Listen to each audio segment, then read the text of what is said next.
And what's happening, guys? Welcome everybody to another episode of 420 News.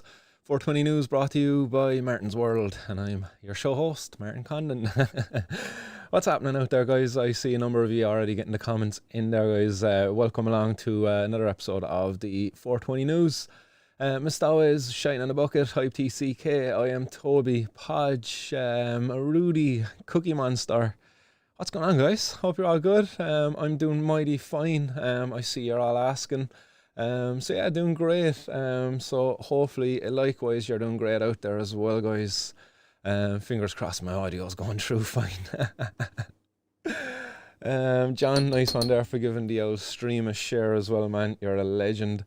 Apologies there, guys, for not being with you on the button at 4:20, the blaze on up, but I was looking for me bloody hat. There's always something, like, you know what I mean? I was ready and all to go, and then I was like, shit, where's my fucking hat? I would have made it otherwise, but we're here. We made it nonetheless anyway. We can try to make it again on 4:20 on the button on Friday. But before we get into any more of the show, guys, I'd like to just take a minute to thank R420 Supplies for sponsoring 420 News. Guys, you're legends, much appreciated. R420.ie, guys, they stock all of your cannabis essentials. They got skins, blunt skins, bongs, grinders, you name it, they got it. And if they don't got it, I'm sure they'll go get it for you. They got street apparel, cannabis themed hoodies and things like that, guys. So go check out their store, r420.ie. And if you're up above in Port Arlington at all, get on in and check out their premises above there too. I should actually include an image here of it, but check out their Instagram and stuff as well, R420 over there on Instagram. And they got some great gift ideas above there at the moment, actually, for Father's Day. Just a reminder, guys, if you're going to be getting your daddy a gift there for Father's Day, and if he's a guy who likes the herb, the guy's got some nice gift packs up there with some nice essentials that I'm sure all dads who appreciate the herb would like. I see who's that out there. Dave, 900 grand wasted a few days ago. Mad. Yeah, man, that was the 900,000 worth of cannabis destroyed. Shameful stuff. And guys, before we get stuck into the news, I'd like to also just thank everybody who has supported the fundraiser that I ran there, and the 420 kilometer challenge that went on over the 30 days in the month of May. Obviously, May has 31 days, and yes, I did take the one day off, actually. So yeah, we managed to do it 14 kilometers in 30 every day for 30 days, 420 kilometers in total, and we raised €950. So happy days there for that. All of that money will be going to the Ireland Children's Hospice.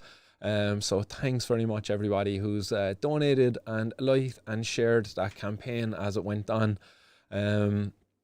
If people have any other great ideas out there as to other kind of ways in which we can help raise funds for a much worthy causes, I'm thinking of doing something actually for another charity I was made aware of earlier on today, which is called Intractable. It's set up by parents over in the UK to help pay for the medication for children who need access to cannabis medicines. I believe it's for children suffering with intractable epilepsy, which is a form of epilepsy which is medicine resistant. But I'm sure they're not putting any barriers in place to other patients who might need access to medicine too. So I might do something for them in the coming weeks. But again, thanks very much, everybody. It wasn't an easy thing to do, 420 kilometers. I'll see if I can think of something more fun to do. Maybe eat 420 litres of ice cream throughout over 30 days. That'll be an interesting one. Probably just as painful, I'd say, actually, 420 litres of ice cream, and now that I think about it, if I had 420 days to do it, maybe it'd be a bit more tolerable. Probably be dangerous, actually, to be trying to eat 420 litres of ice cream in 30 days. But yeah, guys, thanks very much again to everybody who has helped out with that challenge and supported the cause. So we drive on, guys, I suppose, and this is a good segue into the next the first headline in today's 420 news, which is that medical cannabis has a 96% chance of seizure reduction in childhood epilepsy. There you go.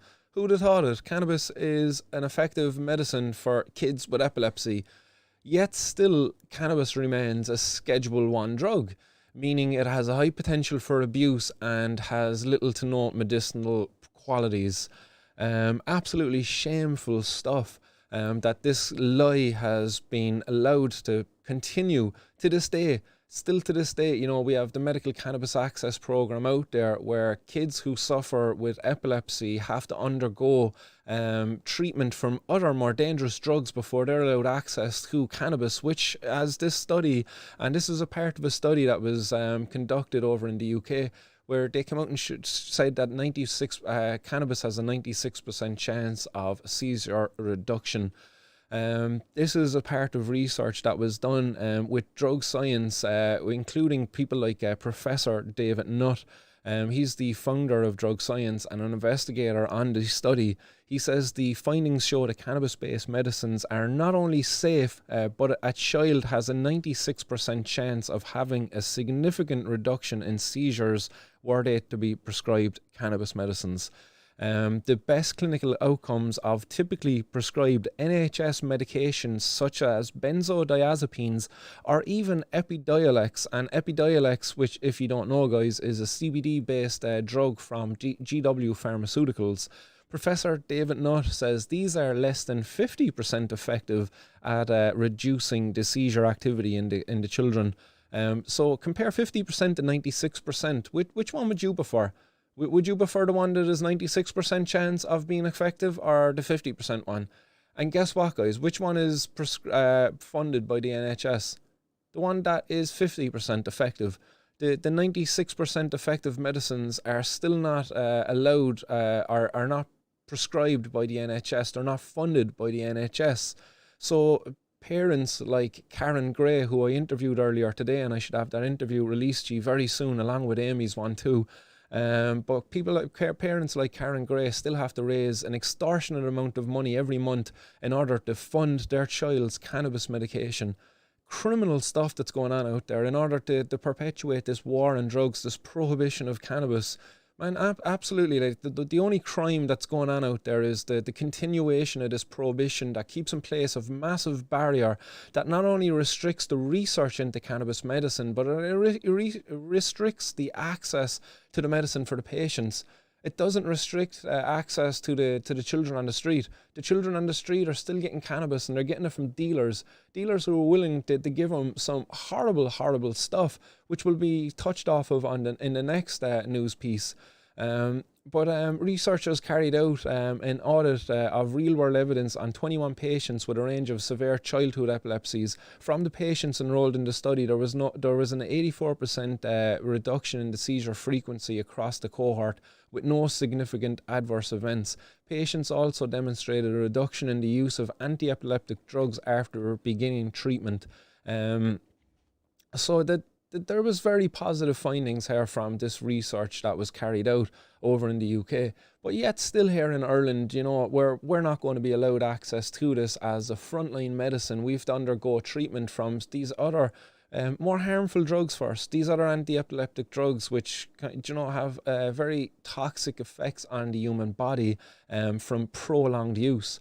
And yeah, definitely I see Shiting in the Bucket says get David Nutt on for an interview. He's a legend. I've sent an email to him and I hope to have him on soon. Really, I would love to get him on. He is a legend. I've been following his work for quite a while.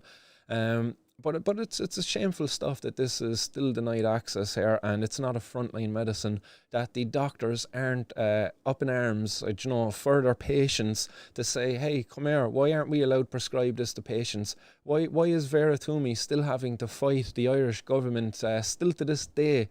She's not resting, you know what I mean, because the continued the struggle that she has to go through. She still has to hand over 10 grand every 3 months for the medicine she receives for Ava. That gets reimbursed afterwards for her, but again, you know, that she has to have that money sitting there all the time.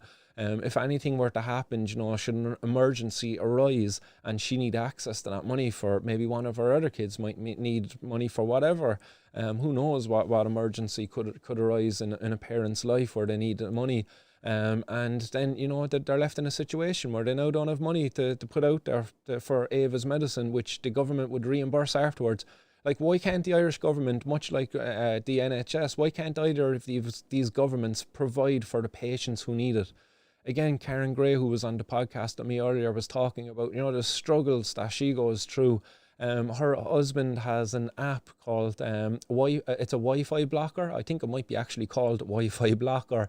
And you can buy it over there on the Play Store. And all of the money that is raised from the sale of that app goes towards paying for Murray's medicine. It's not even enough to cover it. It just contributes to it, but they still rely on family, friends and supporters out there in the public who support through GoFundMes and things like that to cover the cost of Murray's medicine. Now, Karen was telling me on the podcast that Murray, previous to receiving cannabis, was suffering multiple seizures every day, requiring extensive hospital visits, where he would be in hospitals for the hospital for weeks on end. Sometimes, the medicines that he was receiving would cost upwards of 90 grand a year, and they're unwilling to pay maybe, £15,000 a year for Murray's medicine currently because it's cannabis. This is discriminatory, this is criminal. But meanwhile, I have to go to court for €10 worth of cannabis. And Stephen Donnelly, sure, he's not accountable for the thousands of people who are out there suffering from chronic pain, from epileptic seizures, and from God knows what else, because they don't have effective access to cannabis medicine. He's not a criminal for that, despite all of the evidence that's out there, but despite all of the patients who are crying out there to be treated in a fair and humane manner, and not to be subject, to be going to the criminals to source their medicine. Horrible stuff, like. So as I say, while cannabis is shown to be 96% effective, it's still under the control of criminals. And while kids can't get effective access to it, child patients can't get effective access to it, kids out there are still getting access to it on the streets from criminals. And these criminals are selling it in the form of jellies and other contaminated products that don't even contain THC. Barry Brown, who is a cannabis activist above in the north of Ireland and had run for Parliament above there also under the SISTA banner, Cannabis is Safer Than Alcohol. He was featured in a recent article there on the Sunday World, where he talks about the dangers of these products, and he believes that dealers are offloading old stock of spice, and spice being the legal product that was once openly sold through the head shops but was made illegal afterwards. And he believes now criminals have these out-of-date products, which are very dangerous, He believes the pandemic restrictions have sent more customers online in search of genuine cannabis products and vape oil and sweets, which can be consumed without tobacco. And he's saying instead they're getting products laced with spice, a lab-made drug which can cause serious side effects, including breathing difficulties, palpitations, panic attacks, psychosis, and addiction. And in more scarier news then as well, in relation to this also, in Newcastle, the city council of over there, and this is Newcastle in England, they issued a warning after the deaths of 3 young people in a 24-hour period. This was news that I missed myself earlier in the month. This came from the start of May, so last month actually now as we're in June. But 3 people tragically lost their lives after they consumed this spice product. They're saying it was a toxic batch of it. Whether these individuals knew what they were consuming at the time, I don't know. I can't speak from, I don't know enough on the case. But tragic. I would hate to think that these individuals, these young people in this, received what they thought was going to be a cannabis product and instead found themselves in possession of a deadly concoction of this drug spice. Now again, if we had a regulated market where people could just walk in and buy a cannabis product, you most likely could have avoided those 3 deaths. again, you know, the health secretary over there, Matt Hancock, and whoever's in charge of drugs, you know, you've blood in your hands here. Like over here in Ireland, it's only getting worse by the day. There's more and more of these cannabis jellies being seized all around the place. Only in the news, again, you know, €5,000 worth of cannabis jellies were seized in Kilkenny City there just recently.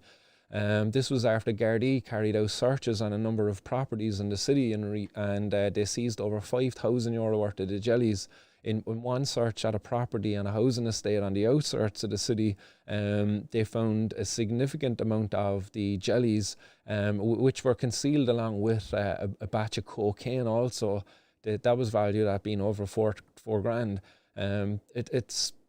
It's understood that the drugs then are being ordered from the United States, as Barry Brown highlighted there also. You know, people are going online ordering these things and they're coming in packages, you know, and people are being led to believe, you know, that these kind of products here in the stoner patch dummies, that they are what they're supposed to be. But look, you're buying an unregulated product, even if you think it's coming from the United States. The person who's sending it to you is a criminal. Like, you're relying on a criminal to be honest and trustworthy. The guy is breaking the law, for Christ's sake. Like, you know, he's showing that he can't be trustworthy in doing that.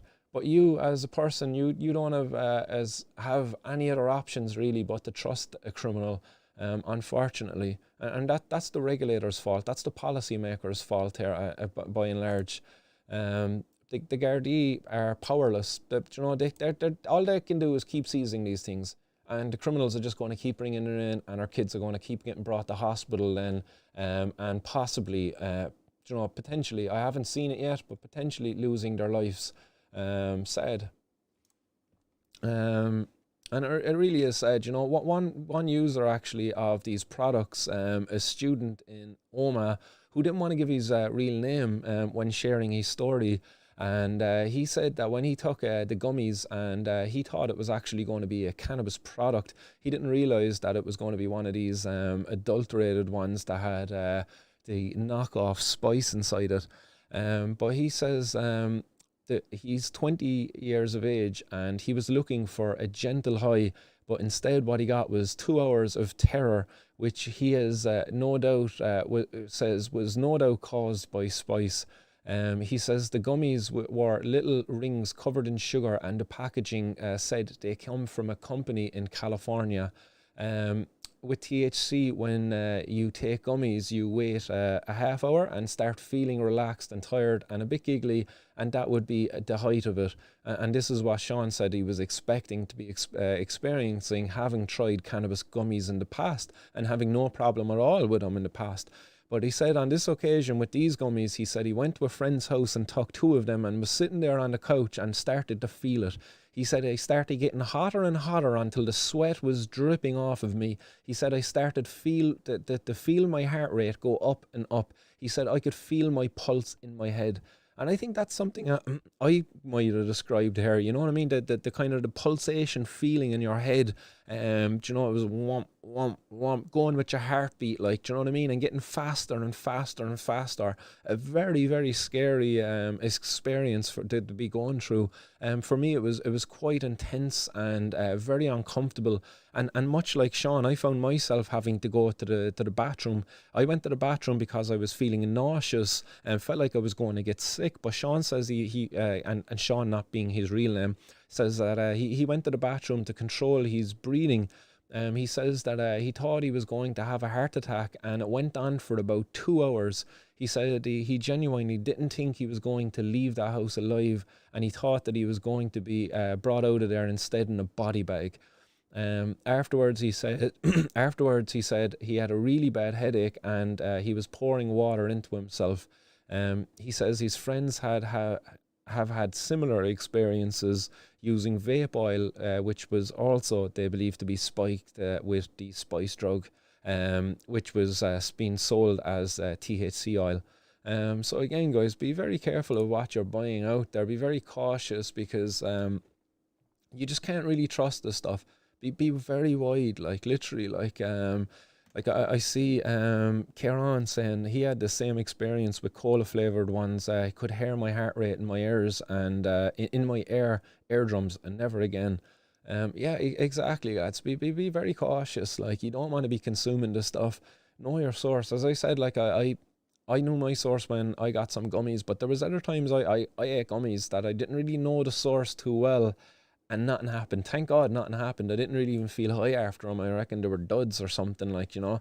You could taste a bit of oil in them, alright, but I don't know, like, they weren't strong anyway, that was for sure. But definitely know your fucking source, like. Um, Other comments out there, Podge saying a lot of them are synthetic types and I wouldn't trust them. A bit like those vapes that are out there. Exactly, guys. Like, yeah, you seem to be a bit of an educated bunch out there, like, but unfortunately, many other people out there are not. They are not up to speed on the dangers caused by prohibition. And unfortunately, we see the stories then there in the media afterwards, you know, with teenagers out there getting these stoner patch gummies, and you know, they could very well be just having a whitey or a greenie, but most likely the situation is actually they've consumed one of these adulterated substances, but the media will never really report on this. Like, that headline, like that Sunday World article there with the warning, thank God that was the first one I've seen now in a while. I haven't really seen any others going out there warning people as to the dangers of adulterated substances that they might get from unregulated sources. So it's a welcome it's a welcome sight in my opinion. But we need to be seeing more of it. We need to be hearing more of it, so more people can maybe start growing their own, maybe start educating themselves as to the dangers out there caused by prohibition, and maybe they might campaign a bit more for a safer, more regulated market where they can get access to safer, more therapeutic bloody products, you know. I know many people out there, and many of you out there listening right now and commenting, you use cannabis for therapeutic purposes. And I've seen many of you, I think Podge, you know, you've alluded to the fact that sometimes you can't get cannabis that helps with your insomnia you suffer with. So, you know, there's that's unfair. No patient should suffer like that. Everybody should be afforded effective access to this to help in whatever way it helps them.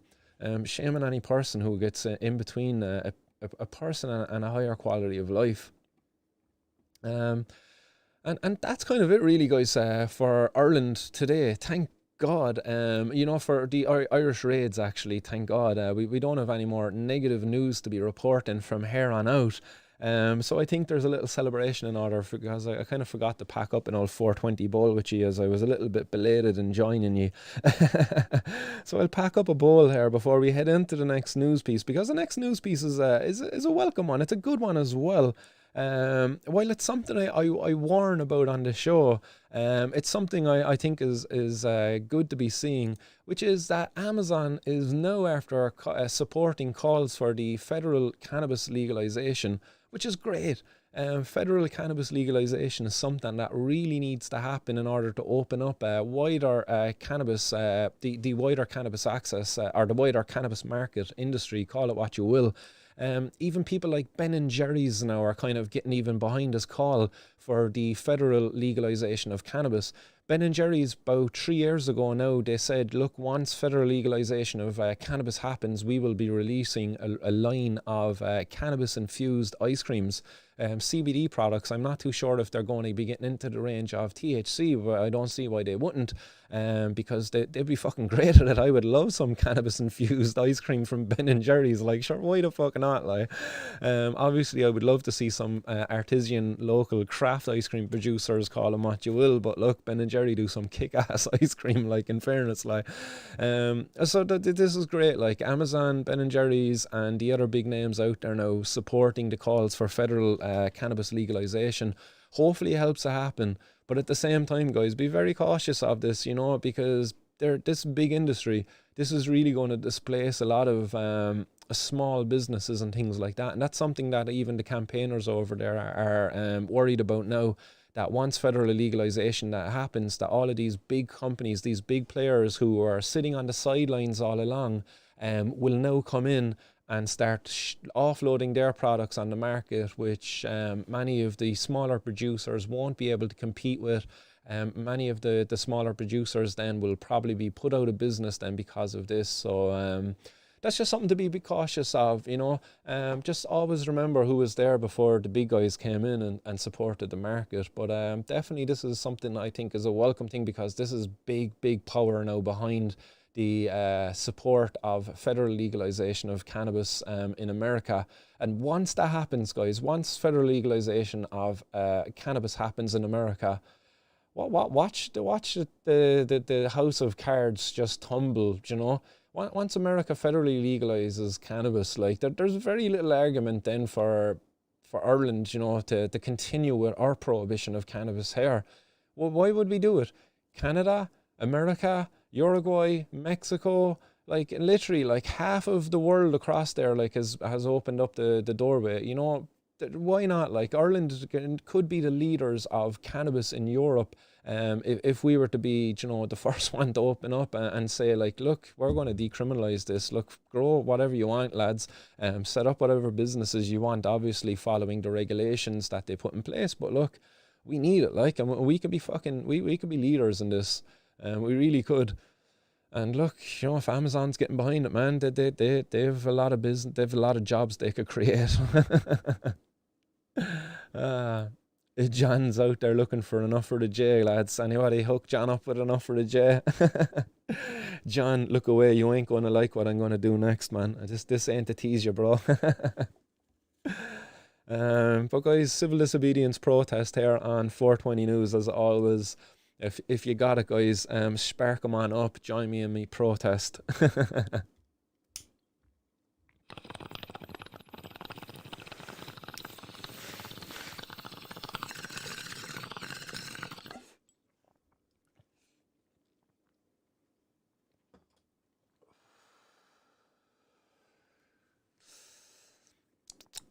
Oh, that's only getting tastier. Oh, compliments to the chef out there. Oh, don't you just love it? Like when you have a little bit of herb and it's just curing away nicely in a jar, and every time you go back to it, it just tastes all the bit nicer. But don't you hate it then when you're down to the last little nug, and you're like, no, I don't want to smoke it. It just tastes too good. Sorry guys, I hope I'm not teasing you. And what's happening, High and Homegrown, guys? What's going on? High and Homegrown saying €5,000. GB got more than that in his stash cupboard, bro. What's going on? And I heard GB is getting lined up to be drinking some bong water soon. Yuck. Rather him than me anyway. Jimmy Touchdown, he says, hello from the USA, fellow man. What's going on, Jimmy? Welcome along to the show. First time seeing your name up there, but I hope you're doing good. And Liam is saying could do with a little smoke right now. Oh man, hope you get sorted out soon, Liam, man. And Mistowes is asking there, what strain are you enjoying at the moment, Martin? It is Critical Kush.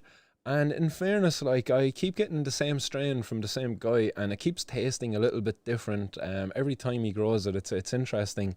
I'm wondering what's changing. Is it the season that's causing the different flavor profile that's there? The stuff that came over the winter there wasn't as tasty as this stuff. This stuff kind of has a bit more of a fruity flavor at the back of it. I can't just quite place it what flavor it is. But it's fruity. It's nice. But it's Critical Kush coming from Barney's seed farm is where he got the seeds from. But yeah, tasty old stuff. Yeah, so we'll drive on with the rest of the news, guys, because one I want to touch off of is the recent news there about the Gardai. The Gardaí are to undergo random drug testing, and this isn't new news. I suppose what is new about it is the random part of it, but I'll just make this a little bit bigger. But you can see here, like, this was a headline that came out back in January the 23rd of January at the start of this year. So this isn't new news at all by any means. But what is new about it, I suppose, really is the random part of it. And the Gardaí didn't like that. They really didn't like that. Like, in fairness, like the AGSI, which stands for fucking AGSI. Sorry, what actually does that stand for? The Garda Representative Associations. Geez, where is it? The Association of Garda Sergeants and Inspectors, that's what it was, the AGSI. They've come out now and called for a reason for the Garda to be drug tested. So they're against random drug testing. They don't like it. But guess what? If you're at the side of the road, they don't mind doing a random drug test on you. Talk about being hypocrites much, like, in fairness, like, you know what I mean? What in the name of God are these guys playing at? Like, I was blown away by the fact that these guys were not subject to this anyway in the first place, like, because, like, it is incredibly dangerous for the Garda to be involved in drug use. Well, I would agree with them to have the freedom to be able to kind of engage in drug use outside of work, should it be legal. But for them to be engaged in a form of illegal drug use is incredibly, it puts them in a place where they're highly likely to be corruptible. Because basically, if you're a guard and you're involved in illegal drug use, well, guess what? You have to get your drugs from a drug dealer, unless you're robbing all of them from the station. But is that really sustainable? I don't know. Possibly it is. They seize a lot of drugs, in fairness, like, so maybe that's how they sustain it. Who knows? And nice one for the follow there, Jimmy. But for any guard who is getting his drugs then from a drug dealer, well, guess what? That drug dealer now knows that guard isn't using illegal drugs, and that is an incredible thing to be able to hold over the guard. In fact, that guard now would be willing to do stuff for you, probably, you know, because you could release the fact that this guard is using drugs. Why wouldn't you? Like, why wouldn't you use that to your favour? So this comes as no surprise. And, you know, there's been loads of stories over the years of gardaí getting caught with drugs, getting caught with being drug dealers, you know, being associated with drug dealers. So, you know, I think this is great. I welcome this. You know, while I think the gardaí should be free to do this, I welcome this because of this, because of what came out afterwards. They didn't like it. They didn't fucking like it once the laws were applied back on themselves in a certain sense. Do you know what I mean? The guards love to be able to go out and subject you to the Misuse of Drugs Act. But when it came back in themselves, they were like, hey, no, hang on a second. What do you mean? So on Monday morning, after I've been out on the Friday night with the boys on the piss, like, you know, and I go to work on Monday, they can test me for my drug use that I done over the weekend. But I'm off work, like, do you know what I mean? I wasn't on duty, like, do you know, what's the problem? Hey. Basically the AGSI have come out and they said that basically there needs to be reasonable suspicion. You know, they said that they insist that drug testing only be done with cause, and that there must be a report, suspicion, or reason before a test can be carried out on a sergeant or an inspector. So funny, isn't it? Like, so what's going on up there with the inspectors and sergeants, boys? Are the inspectors and sergeants a nice elite bunch who like an old line at the old Christmas party? Do you know, they like to make it snow at the Christmas party. Crazy stuff, like, you know. I think it's hilarious. Do you know, I think this is brilliant. It'll be interesting to see what comes of this afterwards, like, but I think this is going to cause a lot of problems for the gardaí. I think a lot of gardaí might have to leave. It might cause a problem with them recruitment. But what will also cause a problem with will be a lot of robot cops, man. Where we're going to have a lot of stiffer cops. I would much prefer if my cop, the cop that was dealing with me, was after having a good weekend, and if that cop liked to go out and drink some beer and do some coke, then, do you know what, at least maybe on the Monday morning he's going to be in a bit of a better mood, hopefully. Do you know what I mean? Hopefully he's not coming down after being staying out from Friday, Saturday, Sunday, and is now skagging in work on a Monday. Like, hopefully he's a responsible drug user, seen a weekend break, you know what I mean? I'm going to go out now Friday night, few beers, few lines with the lads, and that'll be it now. And Monday morning I'll go in and I'll stop at Martin with his bag of weed, and I'm going to be nice to him about it. I'm going to take his weed, I'm going to bring him to court, but I'll be nice about it, do you know what I mean? Rather than like some fucking cop who's after being recruited in and he's an abstinence freak. Do you know what I mean? We don't want that, man. We don't want a force of teetotalers, you know what I mean, who do nothing, you know. We want people who are able to let their hair down and enjoy themselves and know what it's like to be human. you know, because basically to seek out altered states of consciousness is a completely human thing to do. We do it all the time. We do it whether it be through our substance use or through our activities. Do you know, oh, sorry, I'm speaking way over the microphone there, guys. Apologies. I didn't realise that. I'll raise it up. But we do that all the time, like whether it be through our activities or our substance use. You know, when you go for a run, and if you go for a nice long run, you find yourselves going off into a nice altered state. You know, you get that runner's high. Endorphins get released in the body. Do you know what I mean? You get a hug from somebody. Man, that releases chemicals, feel-good compounds in your body. You know what I mean? These are altered states that people seek out. Some people just love to hug people. And we seek these out like it's completely normal behavior. And in this Misuse of Drugs Act, like it's anti-human is what it fucking is, like, in fairness. And Dr. Patrick Corrin saying, stiffer cops, I was involved in a hit and run, attempted run. On my I'm before pulled the guy over myself. The cops turned up and never gave me the car owner's insurance details. Now I have soft tissue damage, I would imagine that was going to say. Sorry to hear that, man.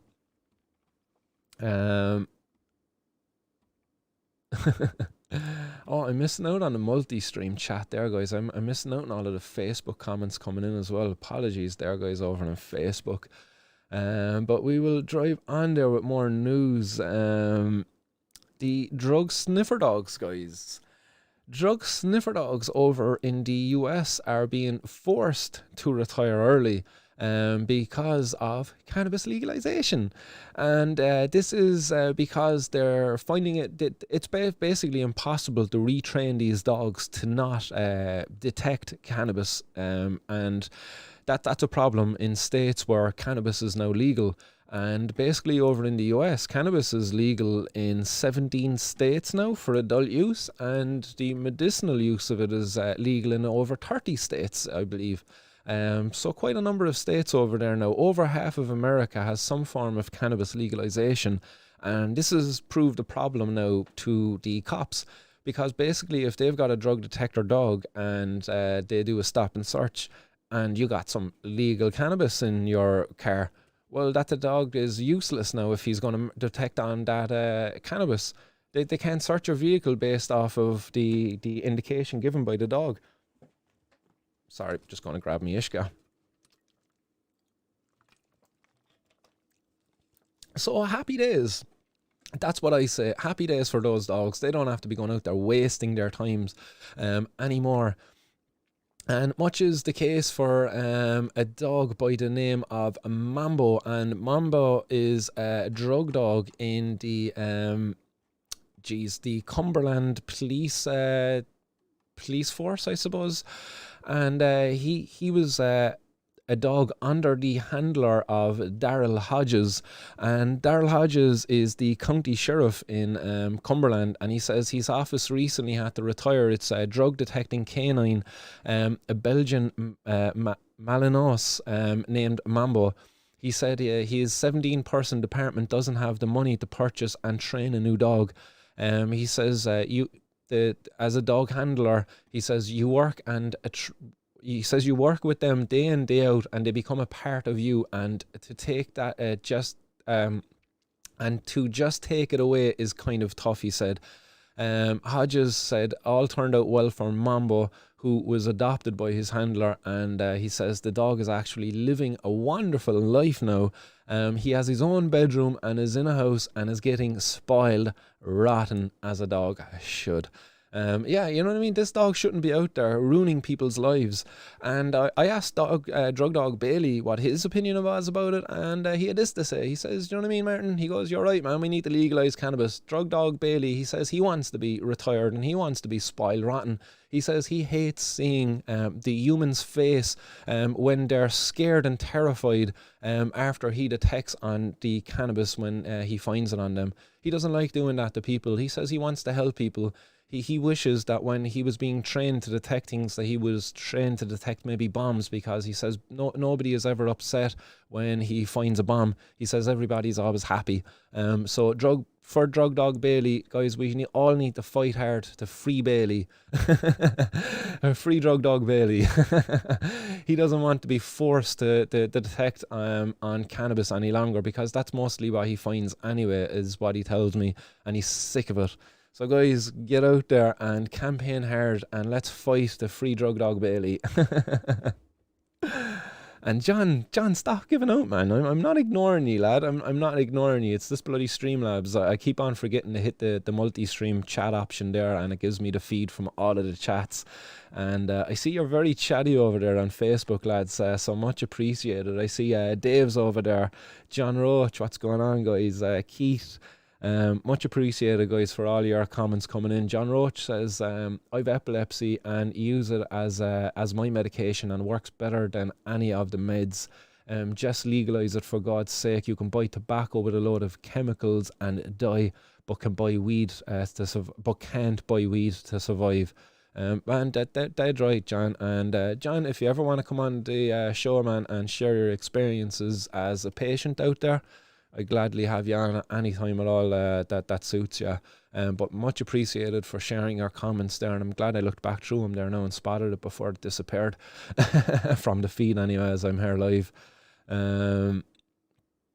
But yeah, I'll drive on with the news, guys. And as I say, like, positive news here. This one is that these drug dogs are retiring. Happy days. And hopefully any other drug dogs that are raised in future, or any other detector dogs that are trained in future, are trained to detect things that actually pose a danger to people's lives and are not actually their medicine. So we drive on, guys, because in the next positive headline we have for you today, coming from America again, guys. Unfortunately, this is not Ireland. But California, the state Senate have approved a bill to legalize the possession of psychedelics like psilocybin and LSD, and also included in there is DMT. Hey, so shout out to the guys over in California who are behind this, guys. Well done. Like, hopefully we can see much more of this replicated across the globe, because I believe psychedelics have a lot of potential to offer to us as humans, you know, to be used as tools in therapy, to help heal people. You know, there's a lot of people out there who are hurt, who are scared because of trauma. And, you know, I think psychedelics like psilocybin, LSD, DMT, iboga, you know, there's numbers of them out there. And I would love to see a very, like, what's going on here in Ireland, guys? Like, there is no campaign at the moment to have psilocybin, LSD, anything like that to be legalized. And we should. But why? Because there is so much stigma. There's so much, oh, you take those drugs, well, you must be some sort of a crusty, you must be some sort of a hippie. Do you know what I mean? No, well, we're not going to take what you say seriously. Nobody even wants to talk about this at all. I had on, I can't think of her name now. And forgive me, a past guest of the show, Alana? No, not Alana. Enlightened Lady Talker is what I can remember. I can't remember. Adrian. Jeez, I could remember her username on Instagram, Enlightened Lady Talker, I think it was. But I couldn't remember her name. But Adrian talked to me about how she used ketamine, which is another type of a psychedelic drug, and she used that to help her overcome past trauma she experienced, you know, from her childhood, later on in her adult life, you know, and she done it under the guidance of a professional. She went and sought it in a place where it was legal to do so, outside of Ireland again, unfortunately, but it helped her amazingly. And she's back here now in Ireland. She's campaigning around cannabis access, but she's also talking about psychedelics and stuff like that. But like, where's the psychedelic legalization movement? Like, I as I say, like, I think we need a massive campaign here in Ireland for drug policy reform, not just cannabis legalization. This included, guys. This has much potential here. How many people are out there suffering with addiction? Guess what? Psilocybin mushrooms, magic mushrooms, call them that if you will, have amazing potential there for helping people overcome their addiction, because a lot of addictions are rooted in traumas. Not all. I'm not saying all. I said a lot, so, you know, don't pick me up wrong. And psilocybin mushrooms could potentially, offer a lot of healing there for a lot of people. Some of the studies there that have been done in this have been like showing a massive results, like where like over 80% of the participants in the trials, and again, I'm just pulling this now from memory. I haven't gone and looked these facts back up, but I believe it was done on tobacco smokers, and they used psilocybin to help them overcome their addiction to tobacco smoking, and over 80% of the smokers hadn't returned to smoking tobacco in after the year of the study, which was a huge result. I believe it was over 80% of the participants of that study that they didn't go back to it, and it was kind of like a once-off psilocybin experience, and that was enough to help them overcome their addiction. More needs to be done on this, guys, and I hope to see more people actually get behind this. I know this is definitely where I'll be putting a lot of effort into very soon. There was one of the senators behind this, Senator Scott Wiener. He put out a little statement there up on his Twitter. So I'm just going to share that with you guys. So just give me 1 second and I'll get that up there for you. Boom, boom, boom. So no, that's not working. Oh yeah, I know it's not working. There we go. Scott Wiener. Boom, there we go. I'll get it to fit the screen. Boom, now we have a fitting screen. Boom. Hi everyone, I'm Senator Scott Wiener. I'm the author of Senate Bill 519, which decriminalizes psychedelics in California. We just had a huge win. SB 519 passed the full state Senate and is now on its way to the Assembly. It's a big step for this legislation and for our movement to end the war on drugs and to take a more health and science-based approach and to move away from criminalization of drugs. I want to thank everyone who helped make this possible, our veterans and parents, advocates, everyone who met with members of the legislature, who advocated, who made phone calls. You are all the best. I am so grateful. Let's keep fighting. We're going to make some real change here. What a legend. Do you know, I'm going to reach out to Scott and see if Scott has the time to come and join me on the podcast for an old chat. I'd love to be able to learn more about how we can further our progress here to allow therapeutic access to these substances. And while people, I've definitely benefited, as I've talked here before on the past, of my benefit from DMT use. That wasn't under the guidance of any professional, but I did do, like, over the years, research into it before I went and consumed it. And for me, it was like, it was crazy, man. I no longer fear death, and I don't mean that in any, like, fucking, oh, I'm not scared of death, you know what I mean? Like, I don't want to die, you know what I mean? But like, for me, I always had a fear of death. It was being like, you turn off the TV and that's it, like, and I'd be afraid of that, like. But now for me, I no longer fear that. I feel like, that there is something much more, but it's just outside of our comprehension. We can't put it into any way of explaining it and stuff like that. And anytime you try to explain it, you just butcher it. At least I do anyway. So I definitely believe a lot in energy and karma and stuff. And I believe at the end of life that you probably are your own judge and jury, and that, like, you know whether you're a good or bad person and stuff like that. And whatever way that manifests itself then is based upon your own kind of subconscious beliefs. But definitely for me, DMT definitely gave me a lot of closure around death.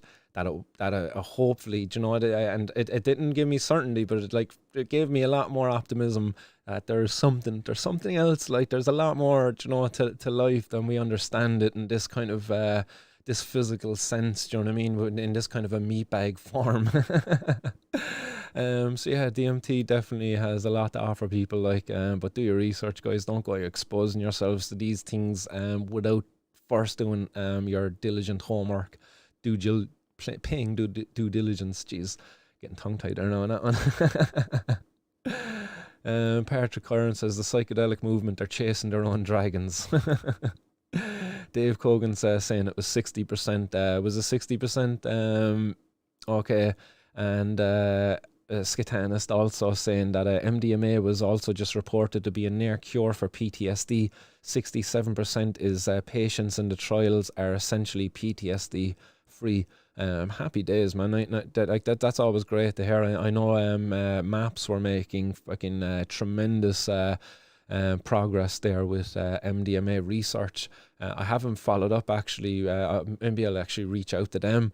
I interviewed one of their researchers before while up above in UCC for a bunch of students there. It was a great actually conversation. One of my first interviews that I ever really done, now that I think of it actually. But I'll see if they'll afford me some time as well to have a chat with them about their psychedelic research there, you know, into things like MDMA. And I think they have some research going on as well with psilocybin mushrooms. So yeah, we'll see if we can get more guests in that field as well. But guys, we're in more news, and in the final headline I actually have for you today, after 50 years in the US, doors are now beginning to open for scientists to get access to more effective crops of cannabis. And I suppose I've touched on this in the past when they were beginning talks to move towards this. But just recently now there's been more progress being made, and there's licenses about to be issued, I believe now, to a number of companies that are going to be allowed excuse me, provide cannabis to researchers to further the understanding there of cannabis and its potential for as a medicine. For a long time in America, researchers only had access to one single source of cannabis, and that came from the which was it? I think it was the University of Mississippi. Yeah, University of Mississippi. And that's since in the 1968 this has been in place. So for over 50 years, you know, the researchers have been only able to get access to one source of cannabis, and this source of cannabis would only grow most likely one variety.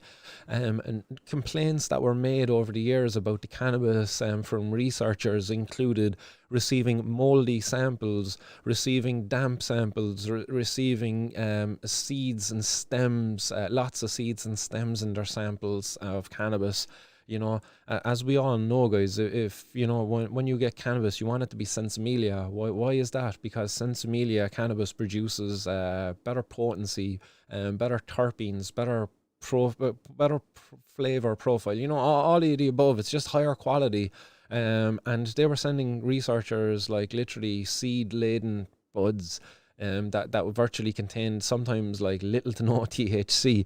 Of course, they weren't going to be able to provide effective research. So for 50 years, research has been stifled, has been hindered, held back because of the prohibitionists out there. And today, you know, again, patients such as the young kids like Ava, who suffer from epilepsy, you know, they're being denied access to effective medicine because of this silly prohibition that was started years and years ago by a bunch of corrupt, probably sexist, racist, homophobic individuals. Why do we support this today, guys? Why in the name of God are we allowing this to remain in place? Why in the name of God, you know, today was there people up in court across Ireland for cannabis? Why? For any drugs for that matter. Why are we allowing this to remain in place? Like, and I ask because it is us allowing it to remain in place, you know. I organise my protests, other people have organised protests in the past, you know, but still very little has changed, you know. We're very slow. We ask. That's our problem. We're very nice. We're very nice in how we protest. We don't want to get in the way. You know, we would go out, do our day, hold up our banners, get our photos taken, and that's it.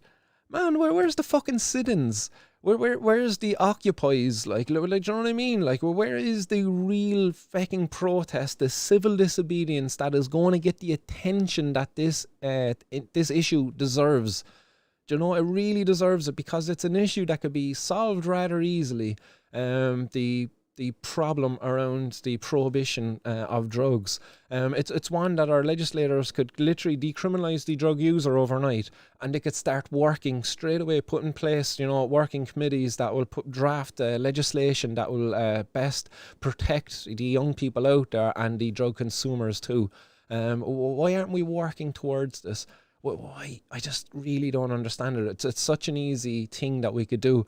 Instead, they want to talk about homelessness. They want to talk about hospitals. All of these more complex issues, and obviously these issues have easy solutions there too. But look, that they are more complex because there's a lot of more cogs in the wheel, if you will, on those kind of things. Whereas this drugs thing, it's just simply one piece of legislation, the Misuse of Drugs Act.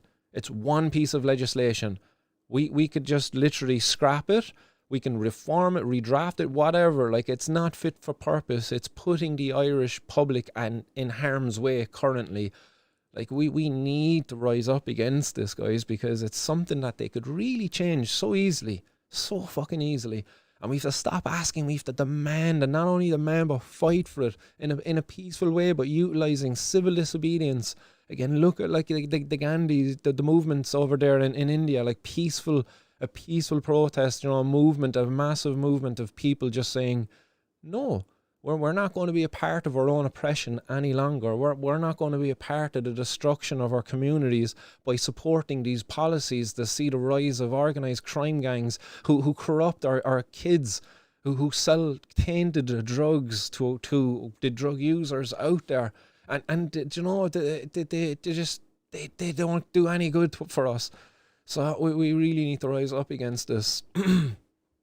That is all of the 420 news today for you anyway, guys. So much appreciated, everybody out there. As I say, a lot of positive. All of it coming from America, unfortunately.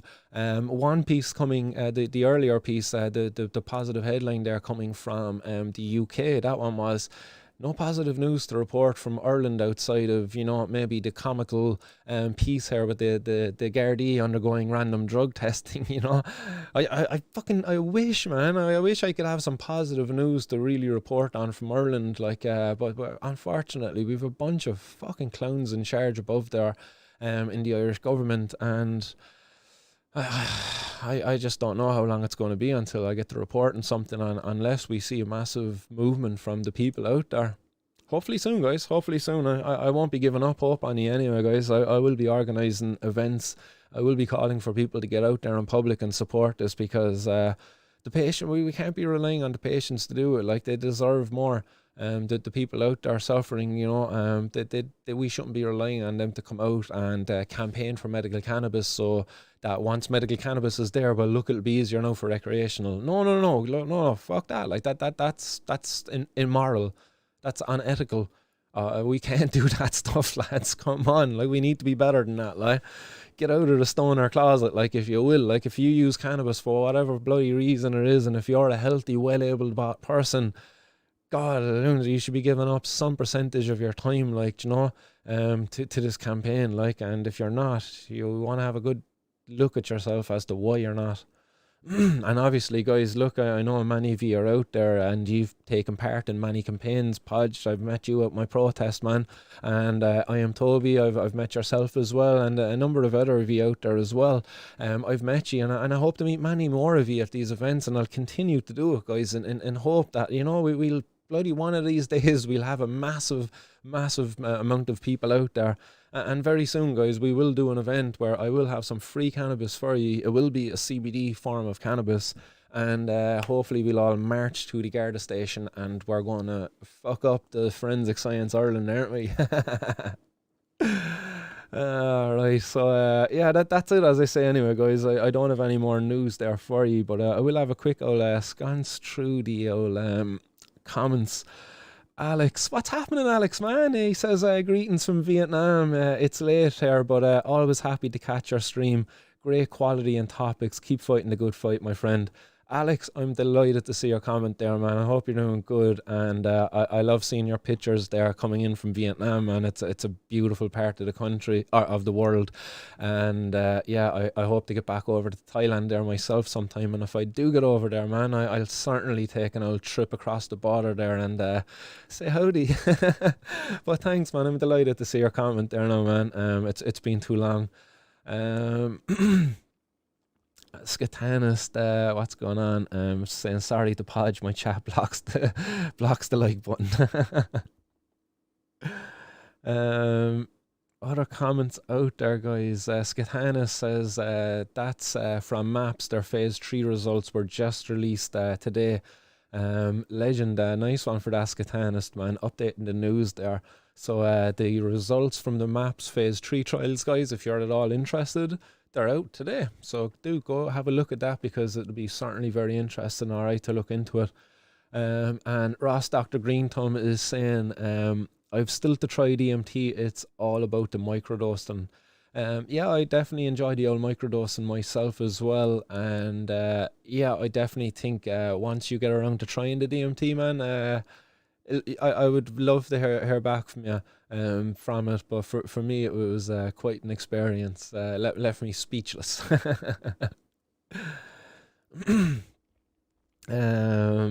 Skitanas here saying, I've only limited experience with DMT, but I have 6 ayahuasca ceremonies under my belt, so I've a bit of reference point. 3.5 gram of Liberty caps as lemon take can get you to the waiting room. Nice. Yeah, I've not gone that far actually, even myself, with Liberty caps. Unfortunately, I think the most I've gotten is like 2 grams into me, and that I think that was using the lemon tech actually as well when we done the 2 grams. And it was an experience, all right. I was still though seeing everything around me. I wasn't going off into any other realm, if you will, unless I closed my eyes. If I closed my eyes, then I was seeing a nice colourful show. But for me with DMT, like, man, like eyes open or closed, like I was leaving the room anyway, I reckon. But with ayahuasca, like 6 ceremonies, that's something else. I've still yet to try ayahuasca myself. I'm saving it until I can actually get over to the Amazon, maybe over there to Peru somewhere, and try it out with one of the more recommended shamans out there. There's a number of them, and I have yet to make my decision which one I'll go after. But definitely there's a couple of them up there that I've been looking at. But yeah, I would love to go over and do it over there, just because of the environment, and just to take it in at its roots, where the plants are coming from as well. Like, you know, not that I don't think really that stuff really matters. I think that's more of a subconscious thing you bring into it, which you maybe. But definitely I really look forward to getting over and trying some ayahuasca. Did you do it yourself over in South America, or did you do it over here in Europe somewhere? Because there's lots of places now actually offering it. Lots of dodgy characters out there as well, guys, so be very wide. Check out that conversation I had with Danny Nimu, in the podcast. I done an interview with Danny Nimu, and he talks about it. You know, there's some sketchy characters out there operating and offering these services, calling them spiritual journeys and stuff like this. But often they're very unprofessional, inexperienced. Quite often you're not in good hands, not in very safe spaces. So be very careful again where you go and seek these journeys out. Just do your homework, guys, you know, and you shouldn't be handing over a load of money to some. Like, for me, like, if I had DMT, like when I made DMT myself before, I gave that stuff away to people, like, and I'm saying it here, like, I didn't even sell that stuff to people. I didn't want money for it. It was like, you would like to try it? Well, look, are you sure? Here. There you go. Like, I didn't want to sell that stuff to somebody, like, because it's like, it's not something that should be sold, if you will. Like, it's like, imagine you going to mass and the priest charging you a fiver for you to receive the sacrament.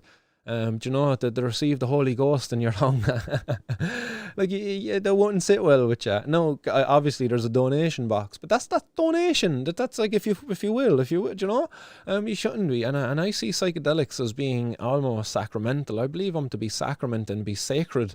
That's where I would see them. I see them as being something that needs to be respected, and they're a tool to be used and not abused. And that's where I see psychedelics as being almost sacraments, and they should be treated like such. And they're not something to be sold, packaged up and sold, or to be patented and to be put into some pharmaceutical drug, you know. And that's not my vision of psychedelics, sadly. But look, I'm a herbal scientist. I'm a bit of a naturalist, if you will, and I kind of prefer things that way myself. But that's just me. That's my opinion. Like, I don't want to force that on anybody else. If you want to go get your pharmaceutical grade fucking psilocybin, man, in a pill form, by all means, go get it. Like, but for me, don't take away my choice. Be able to go down to the shop and be able to pick up some dried mushrooms from the local mushroom grower or picker or whatever. Skitana's there saying, I've been talking openly about mushrooms and weed in my friend circle for 3 to 4 years, but it's a bit of an echo chamber. Only gotten more outspoken in the last year.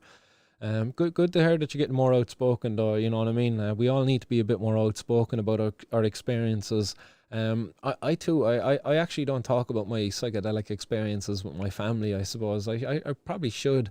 I should probably, you know, while I'm open here and if my family are out there, they might see this and whatever. I don't really hide it in that sense, but still, if we were sitting down at at the kitchen table, like, we wouldn't just have a conversation about psychedelic mushrooms or anything like that, which is a bit weird. You know what I mean? It's a bit strange because it's they're, again, as I say, like, they're almost like sacraments in my opinion. Like, and why shouldn't you talk about your sacrament, like, you know, and your beliefs with people? And keep them bottled up and hidden, like, you know what I mean? It's like this dark part of you that you're ashamed of almost, like, you know. I shouldn't, and I'm going to make a more active effort actually from here on out now to converse a bit more about this, but in a not too in your face way, I suppose, as well. Be mindful of that you're not being all pushy. Oh, you gotta try DMT here, try DMT. You know, they're like, oh, you gotta try mushrooms. Like, no, like, I wouldn't be like that. Like, just having a bit, like, you know, of, do you know, oh, did you know about this? Or, do you know, just more gentler conversations, I suppose. We don't want to be making these things out to be some sort of panacea either, I suppose, you know, as that might turn people off the idea of it as well. Although they do have a lot to offer, like. Jacob, what's happening? He says, we the cannabis consumers are the ones to blame for weed to be illegal. If only 10% of us would get out to protest, they would legalize. There you go, man. 10%. That's you know, I think that's even more than what's needed. I would say, even if we got 5%, I reckon if we got 5% of us engaged in a meaningful protest, not just going out waving banners on the street, like an actually a meaningful protest, as in like a sit-in and occupy, or a movement of civil disobedience, such as what I suggest, as going to the guards with little bits of cannabis and baggies, whether it be CBD, whether it be a little piece of your own bud, or going in even with little seedlings, you know, little pots with seeds in them. Civil disobedience, I reckon that would be a massive way to really send a message to the top, because they're already at breaking point. The Forensic Science Ireland, they can't keep up with the drug samples. Guess what? My little pot that I brought in from my protest back there earlier in February, that's above there in the Forensic Science Ireland now, waiting to be tested. That's up there, taking up their time. That's utilising their resources. My protest is working, like, you know what I mean? And I should have followed up with more. And I'm sorry I haven't. I should be going to the guard station myself on a daily occurrence, but I haven't, because look, my family, I suppose, are worried, and all of that, and they asked me not to. But look, I shouldn't let their fear hold me back also, I suppose. We need to stand up and protest, like, and we can't let fear hold us back. So definitely expect to see a bit of an increase in intensity of protest from myself quite soon, guys, because June is upon us, guys. Summer is here. Gotta get out and make noise. Podge85 says, but at least if they pass legislation, the rest of the world will go, then definitely. Bhagwan's son says, let's all dress as clowns. That way we're anonymous and then go protest. We don't even have to dress like clowns, man. We're like, well, why do we need to be anonymous? Like that's the thing. Like we don't need to be anonymous. Like, guys, if you feel the need to be anonymous, to protest, look, to be fair, like stay at home, like, because I don't want to be putting you in harm's way. Like, if you feel it all the same like me, if you're fed up of how we're being treated, like, and you're willing to do what it takes, like, you know, if you're willing to take this to the next level, and I'm not saying you're a coward if you want to stay at, you know, online protests, if you want to stay at email campaigns, if you want to stay at, like, just going out and engaging in, like, protests where you wave a banner about not be engaged in civil disobedience. I'm not calling you a coward at all. I'm just asking, are you willing to be courageous enough, you know, to take it to the next step? Because it is taking, you know, that little bit of extra courage, you know, and, you know, if you've courage to do all the things before, like, yeah, happy days, well done. I'm not referring to you as being cowardly at all. Like, so as people over in Reddit talk it, like, you know, they got rather offended by my wording of that, like asking people, do you know, have you got the courage, have you got what it takes to get out there and really challenge the law and engage in a campaign of civil disobedience? Do you? Do you know? I'll soon find out. I'll soon find out, as I will be announcing an event very soon where I hope to see people show up and join me. Let's see.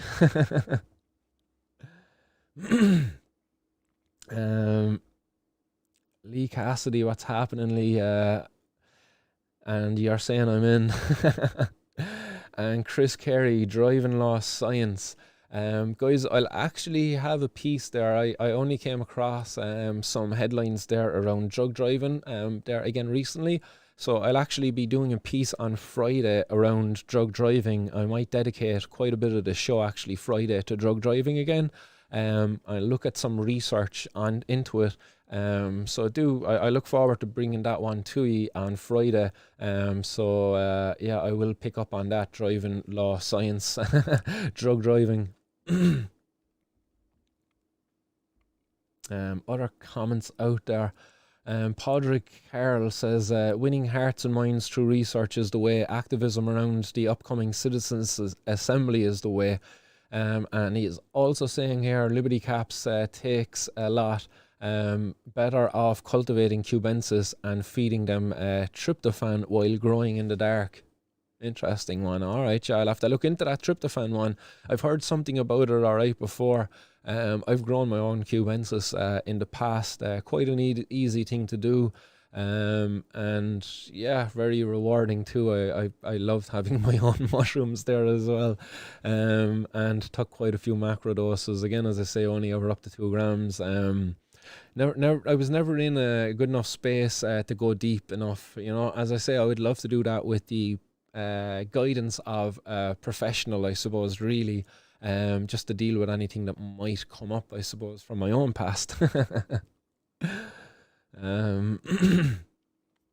Other comments out there, guys.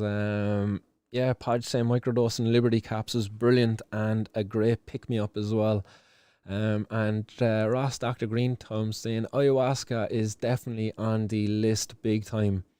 And John O'Regan says, I once had a different experience of God on mushrooms.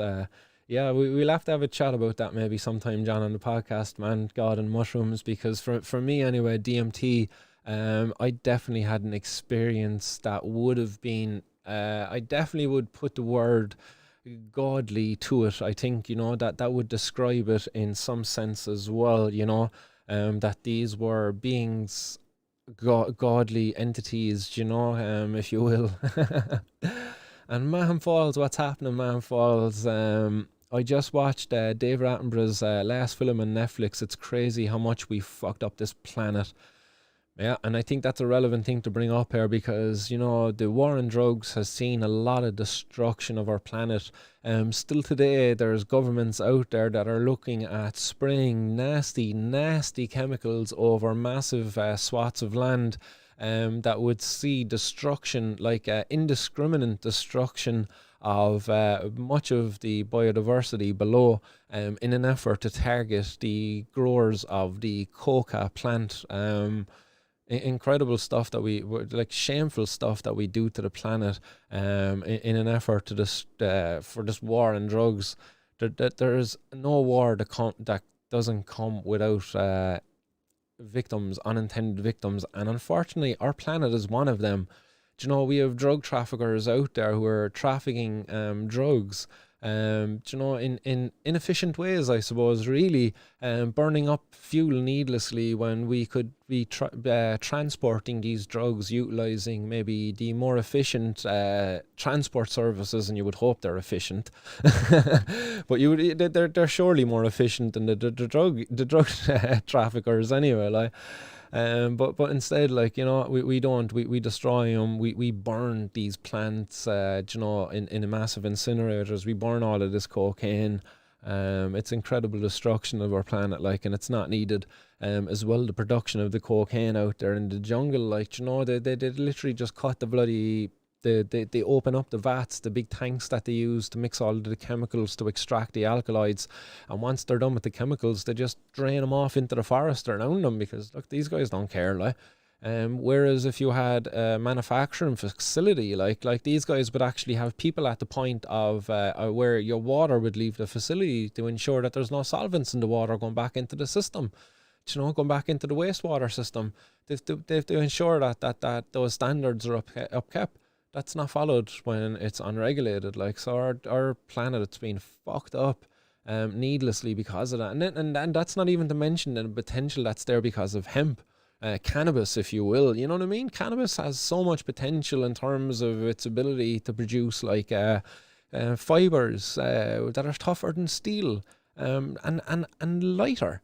Like that's an incredible achievement to be able to make. Like, and we've stifled the research and the innovation in that area over the last 50 years because of prohibition. Over the last 100 years almost, actually, because of prohibition. Shaming the prohibitionists, like. Shaming what we're denying people, like.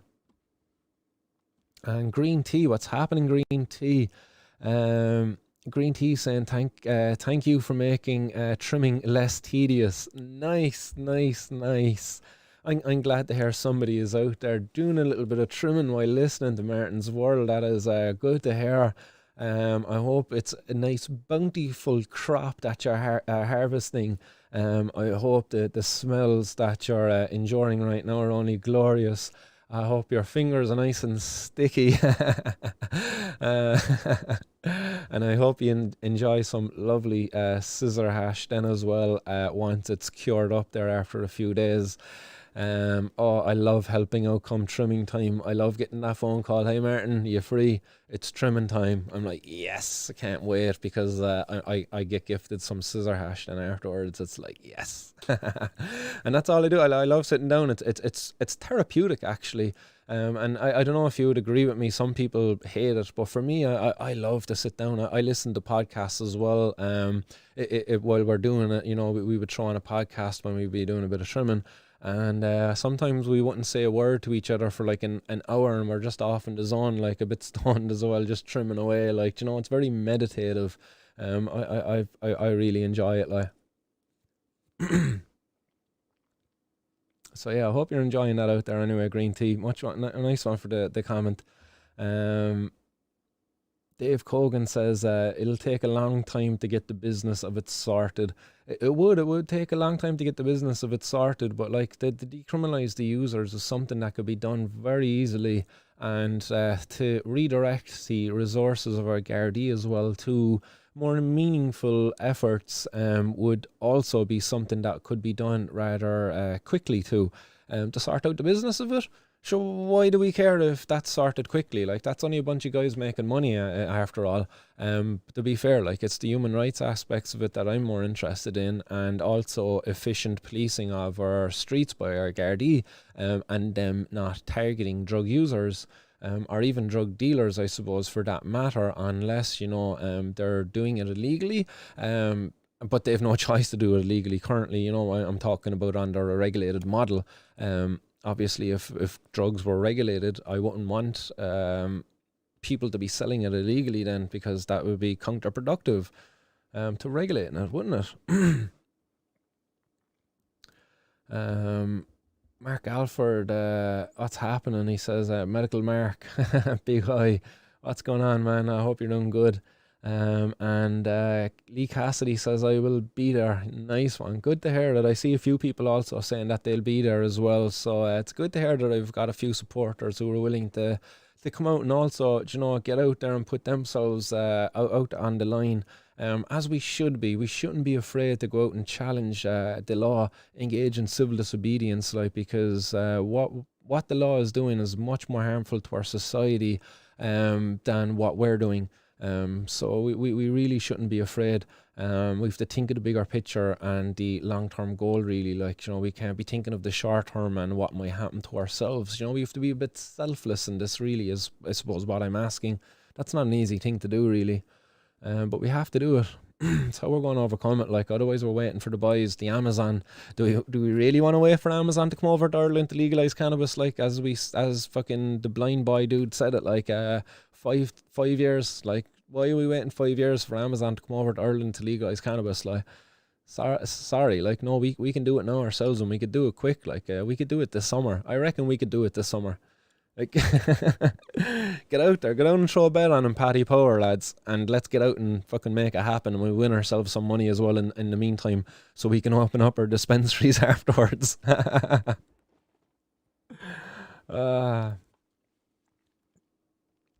Ross Dr. Green Thumb says, I'm sorry, my nose is getting itchy there. He's saying that don't they call it the spirit molecule? Yeah, that's right. The DMT molecule is called the spirit molecule, and yeah, that's exactly the active ingredient in ayahuasca. But also contained in ayahuasca are other alkaloids, other kind of compounds too, much like cannabis, I suppose, really, that are more synergistic. The experience under ayahuasca, because of the route of ingestion too, it lasts about like 8 hours, I believe, like 6 to 8 hours, whereas DMT, it's like more 5 to 10 minutes, maybe sometimes 3 to 4 minutes. It's rather a quick one. There's a big difference there between the two of them. But yeah, you think of ayahuasca like full spectrum cannabis, and think of DMT like THC. Yeah, that's I think good way to explain it, really. But maybe you understood that already. Bhagwan San says it's difficult to fight the stupidity of the government. It kind of can be at times, but look, man, we've just got to do it. It is easy just to sit at home, do that, and spark up a fatty and fucking hope that change happens in a few years' time. Obviously, that's an easy thing to do. But look, the more rewarding, like, what's that saying? I can't think of that saying where it's like, anything that's worth doing is never easy. You know what I mean? Yeah, I think that's the saying. Anything that's worth doing is never easy. It's always going to be a challenge, because that's why it's fucking worthwhile in doing it. Otherwise, everyone would be doing it. So, yeah, I think that was the saying I was trying to think of there anyway. Hype TK saying people still trim. Yeah, they do, man. Definitely, man. Grow your own, trim your own, and smoke your own. It's fucking glorious. I wish I was able to do it. I can't wait to be able to get back doing it. Hopefully someday soon. Might do a bit of gorilla growing actually as well. Maybe I've already done a bit of gorilla growing. Podge85, great stuff, and hitting that like button, guys. Happy high time, keep her lit. Legend Podge, and everybody who's hit that like button. If you haven't already done it, guys, hit that like button, hit that subscribe button too, and sure, share it as well while you're at it, guys. Tell a friend too when you're out and having an old smoke this evening. That guy Martin, he's got a good show. That's what I hope you would say anyway.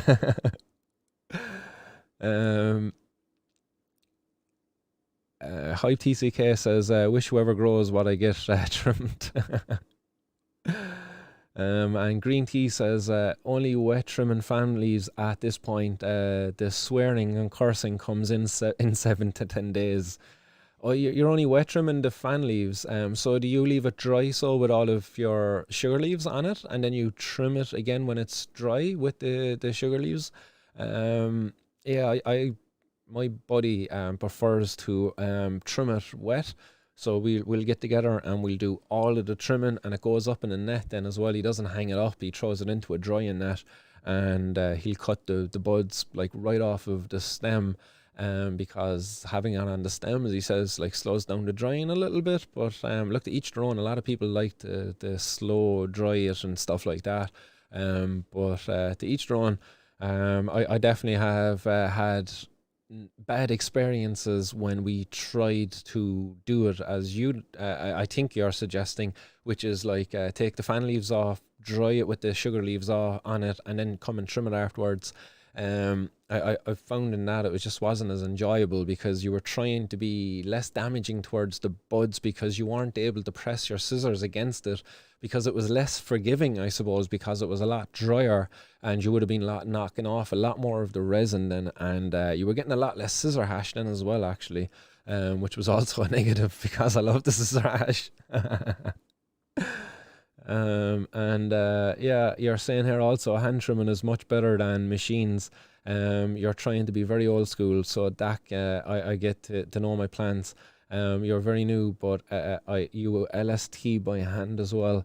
Nice, yeah. I've heard a bit about LST. I think my buddy just lets them grow au natural. Does a little bit of pruning, maybe a bit of topping, but I don't think he does any of the low stress training as you're talking about there, LST. But yeah, I've always kind of said it to him, but he's just like, if it's not broken, don't fix it, bye. Can't argue with that, in fairness, like. Like, as I say, man, I'm not going to give out about him. Like, the guy does some beautiful work. Lee Cassidy says, best show on Facebook. I'm touched. Thanks very much. Appreciate that. And Podrick Carroll says, when you combine DMT with other psychedelics, it lasts longer. Not recommended for the faint-hearted, though. Yeah, I guys, check out Erowid.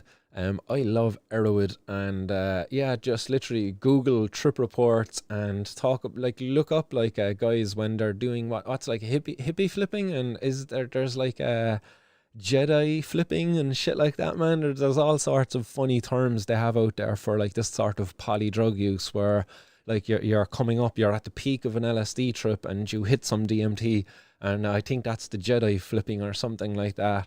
I can't remember now. It's been a while since I visited. I used fucking love procrastinating from my college work on Erowid and reading trip reports, man. I used to love those things.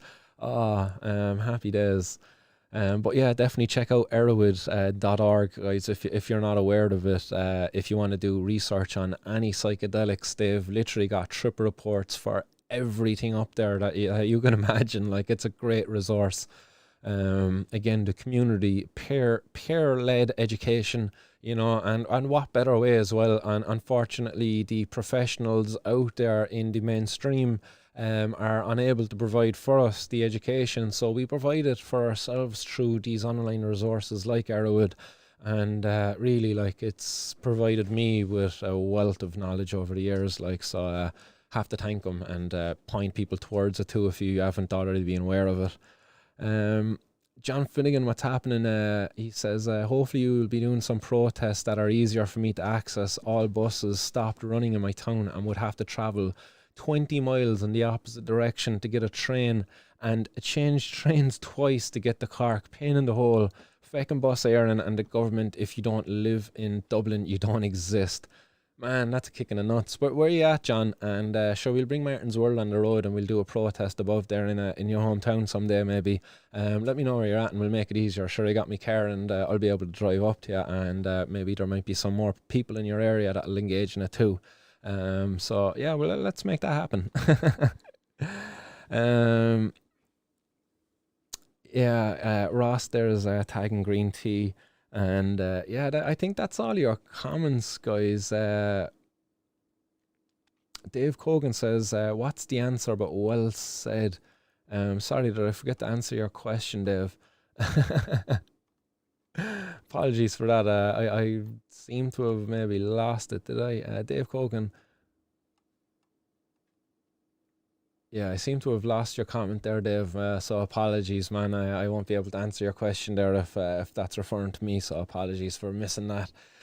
So guys, look, an hour and a half into the show, and we're at the end of your comments, so much appreciated everybody for participating in the show. We had quite an audience out there today as well. I think at one point there we had over 60 people on there watching live, so much appreciated everybody who's after taking time out of your day to tune in. I hope you enjoyed it, and I look forward to be back with you on Friday with more 420 news. But until then, guys, stay blazed and keep her lit, guys. And much love. Peace.